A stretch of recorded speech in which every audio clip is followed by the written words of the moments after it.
Hey guys, a very very warm welcome to everyone. नमस्कार, एक बार फिर से आप सभी का स्वागत है विज्ञान की पेडागोजी के इस बहुत ही खूबसूरत से सेशन में। Very very warm welcome to everyone. चलिए, आज के इस बहुत ही खूबसूरत से सेशन में आप सभी का बहुत बहुत स्वागत है। साइंस का जो है बेसिकली पेडागोजी और कंटेंट दोनों की क्लास होने वाली है। आज हम सिर्फ कंटेंट पर फोकस करेंगे, ठीक है। आने वाली क्लासेस में जैसे जैसे नंबर ऑफ स्टूडेंट्स बढ़ते चले जाएंगे वैसे वैसे हम बाकी की चीजें जैसे पेडागोजी वगैरह ये सब भी हम लोग डिस्कस करते चले जाएंगे दोस्तों। तो पिछला जो पेपर हुआ दोस्तों, उसमें सबसे कम जो छात्र थे सीटेट में अगर पास हुए, तो वो छात्र जो पास हुए दोस्तों, याद रखिएगा, वो साइंस एंड पेडागोजी में हुए थे। बहुत कम नंबर आए हैं छात्रों के। साइंस एंड मैथ्स वाले सबसे कम छात्र थे जो पास हुए थे दोस्तों।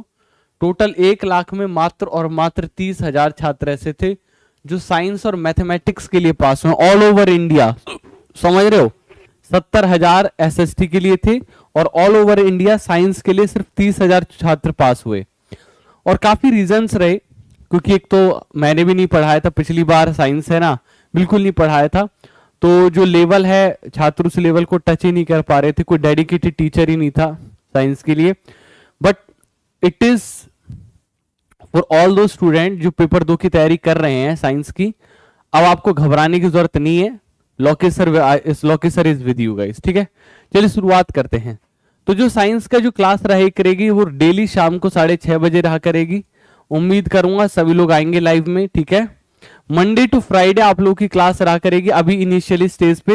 जैसे जैसे एग्जाम आएगी तो मैं इसे एक्सटेंड करूंगा सैटरडे या फिर Sunday, when ever required, right. तब के लिए मैं इसे एक्सटेंड करूंगा दोस्तों।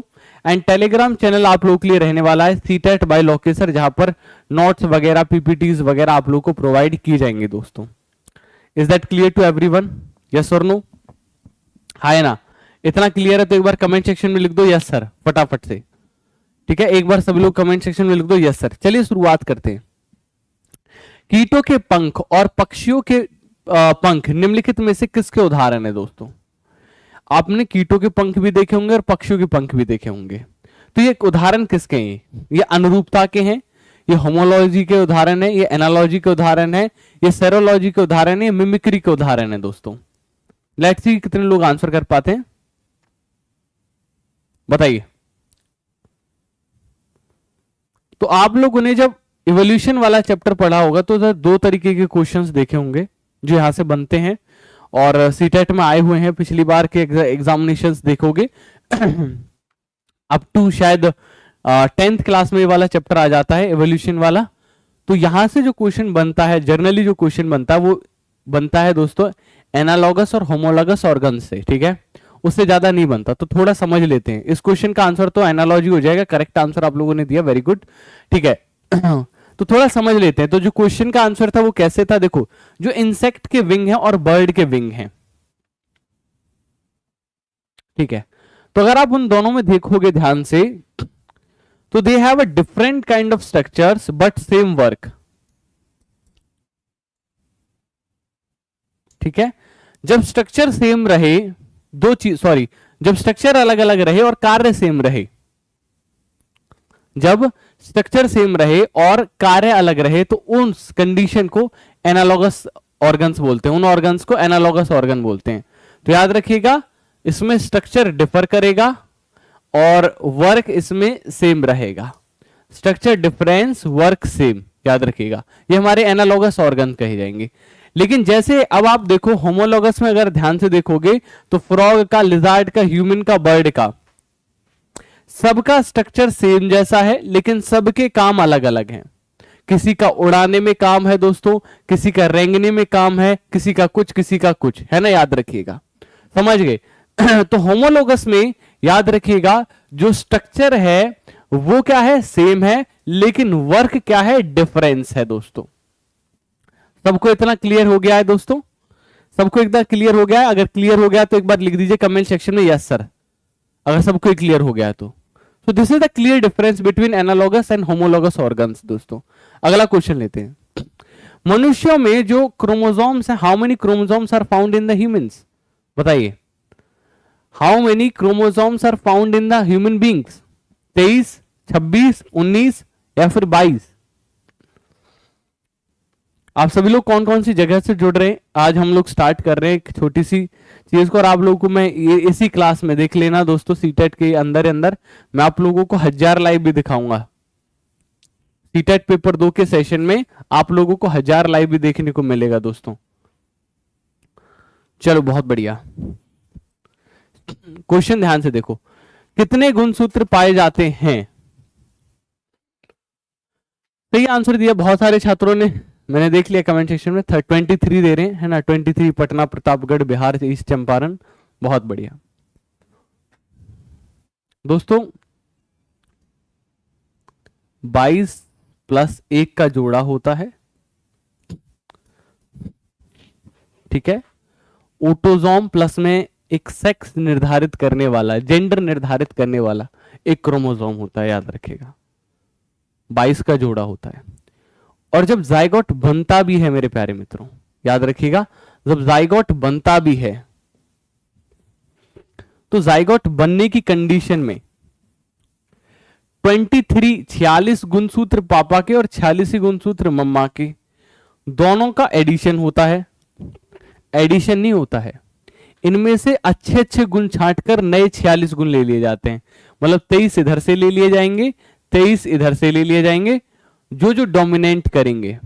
कुछ रिसेसिव गुण होते हैं वो दब जाते हैं, जो डोमिनेंट गुण है वो उभर कर आ जाते हैं। समझ गए? एक बार कमेंट सेक्शन में यस सर लिखिए, एक बार कमेंट सेक्शन में यस सर लिखिए फटाफट से। तो 23 इधर से, 23 इधर से, और टोटल 46 नए जाइगोट में बन जाते हैं दोस्तों। जाइगोट क्या है दोस्तों? जाइगोट वो पहली कोशिका होती है जो हमारे जीवन का आधार होती है। मतलब जब आप पैदा हुए उससे 9 महीने लगभग जितना भी है ना, तो जब पहली बार जब आप बने थे तो हम सब एक कोशिका थे सिर्फ, और उस कोशिका का लगातार डिवीजन हुआ, ठीक है, लगातार डिवीजन हुआ, और डिवीजन होते होते हम सब लोग पैदा हो गए दोस्तों। मतलब हम लोग सब लोग बने, मल्टी सेलुलर हो गए। कौन सा कोशिकांग लाइसोसोम बनाने में शामिल होता है? बताओ। लाइसोसोम्स, लाइसोसोम्स को क्या जाना जाता है दोस्तों? याद रखिएगा, इनको आत्महत्या की थैली के नाम से जाना जाता है।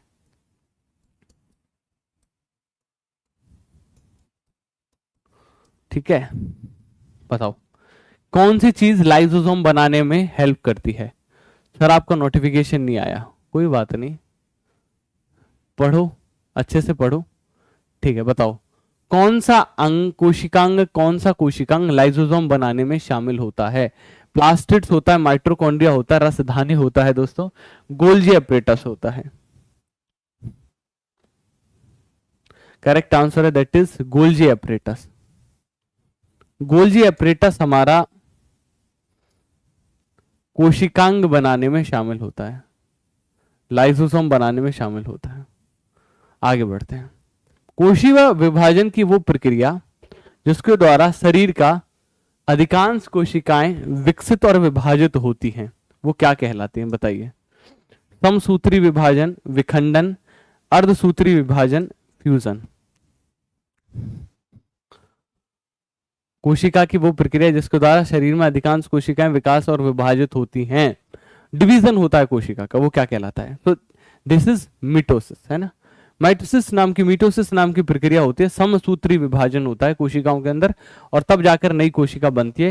ये अलग अलग फेजेस में होती है, जिसमें प्रोफेज से स्टार्टिंग होती है, फिर मेटाफेज आता है, एनाफेज आता है, टेलोफेज आता है, एंड देन फाइनली दोनों कोशिकाएं अलग हो जाती है, डिवाइड हो जाती है। तो सबसे पहले यहां पर आप देख सकते हैं, प्रोफेज के बाद थोड़ी कोशिका का बढ़ना स्टार्ट हो जाता है। मेटाफेज में जो हमारे गुण सूत्र हैं वो अलग हो चुके होते हैं, क्रोमोसोम्स अलग हो चुके होते हैं, और अलग होकर एनाफेज में बिल्कुल 2 कोशिकाओं के एंड पर जा चुके होते हैं, एंड टेलोफेज में न्यूक्लियस बटने के कगार पर आ चुका होता है, एंड लास्ट के फेज में न्यूक्लियस बट चुका होता है दोस्तों। ये कंप्लीट फेज हैं, याद होने चाहिए सबको। आगे बढ़ते हैं। प्लाज्मोडियम निम्नलिखित में से किस विधि द्वारा प्रजनन करता है? बताओ प्लाज्मोडियम्स जो होते हैं, अब प्लाज्मोडियम सर पहली बार सुन रहे हैं प्लाज्मोडियम? भैया पहली बार नहीं सुन रहे हैं प्लाज्मोडियम। अगर आप लोगों ने सुना है, किसका नाम सुना है? अगर आप लोगों ने सुना है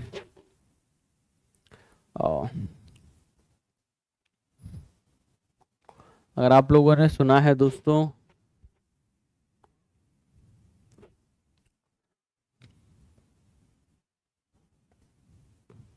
ठीक है,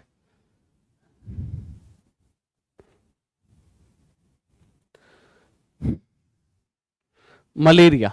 मलेरिया बेसिकली प्लाज्मोडियम की वजह से होता है ना, याद रखिएगा। Correct answer is multiple division. क्यों? एक के बाद एक के बाद एक बहु विभाजन होता चला जाता है, ठीक है, और प्लाज्मोडियम बनता चला जाता है दोस्तों, याद रखिएगा। राइबोसोम, इनमें से राइबोसोम्स कौन सी साइट पर काम करते हैं? बताओ। Protein synthesis, photosynthesis, fat synthesis, respiration. Each and every student can answer this question. कोई भी बड़ी बात नहीं है इस क्वेश्चन को आंसर करना, हर कोई आंसर कर सकता है। जो भी मेरा छात्र है वो इस क्वेश्चन का आंसर जरूर करेगा कमेंट सेक्शन में। बताओ लाडले मित्रों, आप लोग कौन से पेपर की तैयारी कर रहे हैं? CTET paper 2? कौन से पेपर की तैयारी कर रहे हो? CTET paper 2? सीटेट पेपर 2 हाजिरी लगाएं यस सर लिख के एक बार कमेंट सेक्शन में। सीटेट पेपर 2 वाले हाजिरी लगाएं यस सर लिखें। तो राइबोसोम इनमें से कौन से कार्यस्थल हैं? दे आर प्रोटीन सिंथेसिस के कार्यस्थल हैं। राइबोसोम्स जो होता है यहां पर प्रोटीन का सिंथेसिस नाम की प्रक्रिया होती है, प्रोटीन का सिंथेसाइजेशन होता है, प्रकार प्रोटीन का संश्लेषण होता है। यहां पर आप देख सकते हैं ये एमआरएनए होता है। MRNA is basically messenger RNA.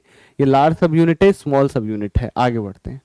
अर्धसूत्री समविभाजन किस चरण में क्रेमिडेट स्पष्ट दिखाई देते हैं? बताओ। Zygotene, pachytene, diplotene, डाइकोनोसिस।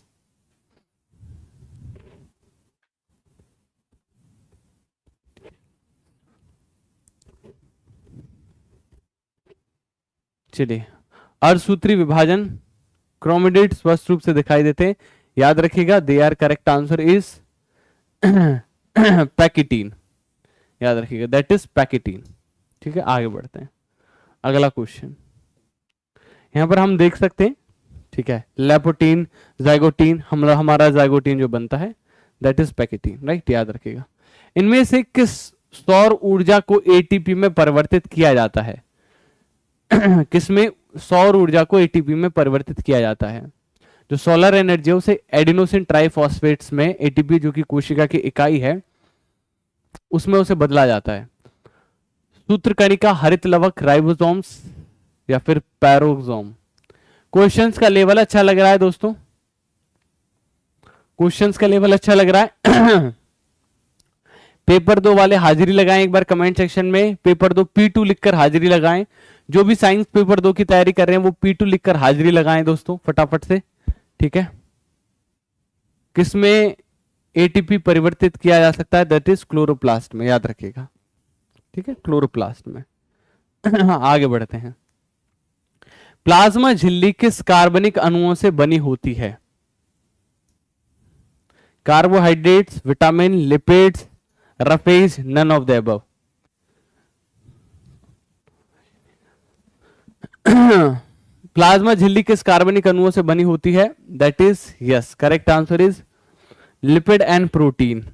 प्लाज्मा झिल्ली याद रखिएगा लिपिड और प्रोटीन से मिलकर बनी होती है, ठीक, याद रखिएगा। आगे बढ़ते हैं दोस्तों। वंशानुगत इकाइयां कहां पर स्थित होती हैं? केंद्रक झिल्ली, गुणसूत्र, lysosome, cell membrane, none of the above.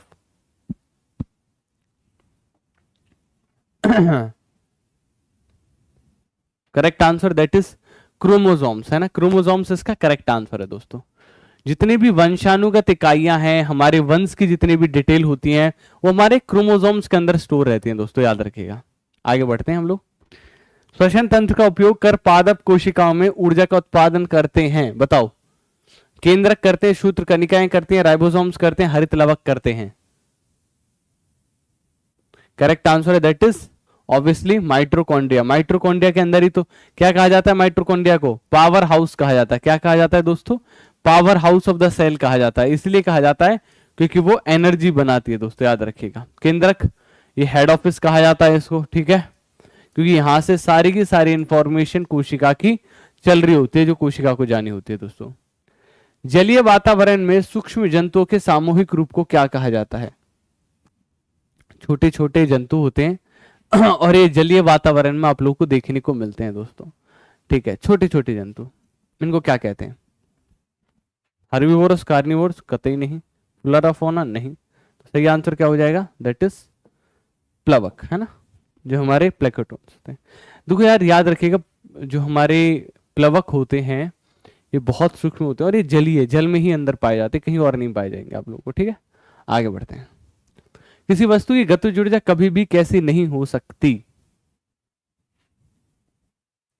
Positive, negative, zero, equal to potential energy. Positive हो सकती है, शून्य भी हो सकती है, इक्वल टू पोटेंशियल एनर्जी भी हो सकती है, लेकिन कभी कैसी नहीं हो सकती दोस्तों? नेगेटिव नहीं हो सकती। क्यों? क्योंकि गतिज ऊर्जा होती क्या है? काइनेटिक एनर्जी होती है दोस्तों हाफ mv²। तो अगर हम लोगों को काइनेटिक एनर्जी अगर नेगेटिव में देखनी है तो इसका मतलब मास कभी नेगेटिव नहीं हो सकता।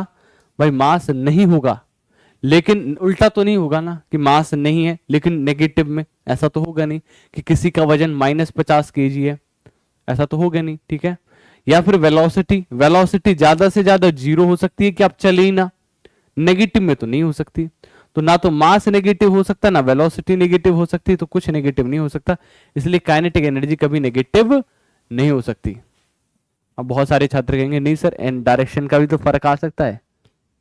मेरे प्यारे लाडले मित्र, ऊर्जा एक स्केलर इकाई है, वेक्टर इकाई नहीं है, याद रखिएगा, पेपर में फंस जाओगे वरना। इनमें से कौन सा एक रासायनिक परिवर्तन है दोस्तों? बताओ कौन सा एक रासायनिक परिवर्तन है? Dissolving sugar in water, melting of ice, crystallisation, milk turning sour. बताओ कौन सा इनमें से एक रासायनिक परिवर्तन है? फिजिकल परिवर्तन कौन से होते हैं? जहां पर पूरी की पूरी अगर हम बात करें तो शेप बदल जाए, साइज बदल जाए वस्तु का, है ना, और आकार बदल जाए, तो शेप बदल जाए, उसे हम फिजिकल परिवर्तन कहते हैं। और फिजिकल परिवर्तन हमने कहां देखे हैं? जैसे मान के चलो कोई कागज अब मोड़ तोड़ के रख दो आप उसे, ठीक है, तो फिजिकल हुआ।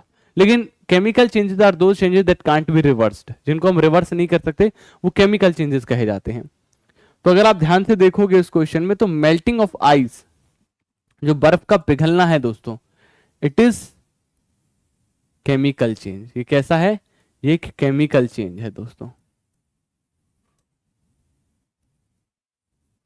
ठीक है, it is a chemical change. Sorry, melting of ice, melting of ice तो बिल्कुल नहीं होगा केमिकल चेंज, नहीं होगा, ये तो फिजिकल चेंज होगा, ठीक है। डिसॉल्विंग शुगर इन वाटर, ये भी फिजिकल होगा। क्रिस्टलाइजेशन, ये भी फिजिकल चेंज होता है। मिल्क टर्निंग सोर इसका सही आंसर होगा, ये केमिकल चेंज होगा। क्योंकि अगर एक बार दही बन गई तो दही से तुम दूध नहीं बना सकते। लैक्टोबैसिलस बैक्टीरिया ने अगर एक बार अपना काम कर दिया तो फिर तुम लोग ठीक नहीं कर सकते दोस्तों, याद रखिएगा, ठीक। तो मेल्टिंग ऑफ आइस इसका सही आंसर नहीं है, याद रखिएगा। मानव शरीर में विटामिन सी की कमी से कौन सा रोग होता है? देखो यार, बेरी बेरी होता है विटामिन B1 की कमी की वजह से, नाइट ब्लाइंडनेस होती है विटामिन ए की कमी की वजह से, स्कर्वी नामक रोग होता है विटामिन सी की कमी की वजह से, रिकेस्ट ऑस्टियोमेलेसिया नाम का रोग होता है विटामिन डी की कमी की वजह से, न्यूरोलॉजिकल डिजीज होते हैं विटामिन ई की कमी की वजह से, खून का थक्का ना जमना होता है विटामिन के की कमी की वजह से। तो करेक्ट आंसर क्या हो जाएगा? The correct answer for this question is scurvy is the correct answer दोस्तों, ठीक है। आज की कक्षा को मैं इतना ही रखूंगा, ठीक है, ज्यादा लंबा चौड़ा नहीं करूंगा क्योंकि पहली क्लास है। आप सबको अगर पढ़ना है कंटिन्यूअसली पेपर 2 के लिए तो मुझे कमेंट सेक्शन में जरूर बताना किस तरह हम पढ़ने वाले हैं, और अपने दोस्तों को, साथियों को, सब लोगों को शेयर भी कर देना ताकि हर कोई इस सेशन में जुड़ सके। पहली क्लास है, ज्यादा छात्रों को मैं चाहता हूं कि भला हो, ठीक है, तो इसीलिए मैंने आज मात्र 15 क्वेश्चन कराए, लेकिन छात्र आने लगेंगे, मैं कराने लगूंगा, ढंग से पढ़ने लगेंगे हम लोग, ठीक है। बहुत बहुत धन्यवाद, थैंक यू सो मच।